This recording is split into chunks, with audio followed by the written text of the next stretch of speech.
this game tomorrow? Great. I think we had a good couple days of practice. The players are flying around. They're excited to get back on the field, and it's a good thing it's a short week, right? Get out there sooner rather than later. From your experience, how important is it to have a good practice leading into a game? I mean, coaches like to see it that way, but I've seen so many times that can be irrelevant. I say it's easy to kind of block out the outside, but they live in the small city that is Winnipeg, and they hear things going. How important is it to kind of take some of that pressure off them, or to get that first win? Obviously, they want that first win, but how is it to chat with them and make sure that they're focused on the game and not worried about that kind of outside stuff? Well, it's really that I don't think it takes much convincing, because they feel good about their team, and they realize that we've lost 2 games of 18. So I don't know that it's a really lengthy conversation. These are smart guys that understand where we're at and understand and believe in our potential. So, it's really not that hard a conversation with these guys. Mike, you've had a lot of questions about Drew Willy and the way he's played the first 2 games. Could you say he's played better than what a lot of people are assessing? I would think so. Yeah, I mean,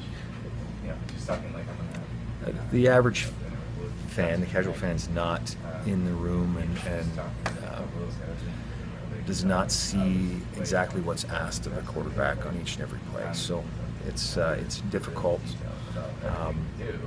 for people not directly involved to really assess or put a grade on a quarterback's playing ability. There's been some speculation about your job security. Is that hard for you to deal with at all? No. Not at all? No. There's so much to focus on every single day that you don't even worry about it. Is it tough for your team, do you think? Is it something that they... No. And the reason I know it's not tough is I happen to play a few years, and you never once thought about that when you were trying to prepare for a game or when you're out there playing. What are you expecting to see from a Hamilton team that feels they got embarrassed last week at home? They obviously want to get back on track. Yeah, I'm sure they do.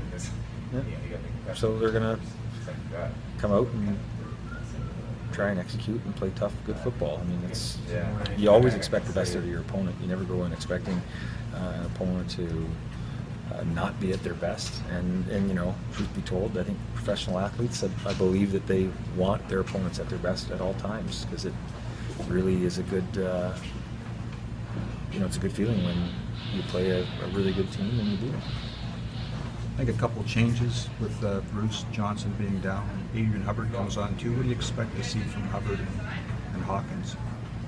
Yeah, what I want them to do is I want them to show us that they know what they're doing out there, and I want them to execute their assignment at a high level. And I expect Adrian to get after the passer and show off his athletic ability, and expect Hawkins to be where he's supposed to be, and use his quickness too to his advantage and make some plays. Can you tell us about those 2 guys' injuries, Cornys and Bruce?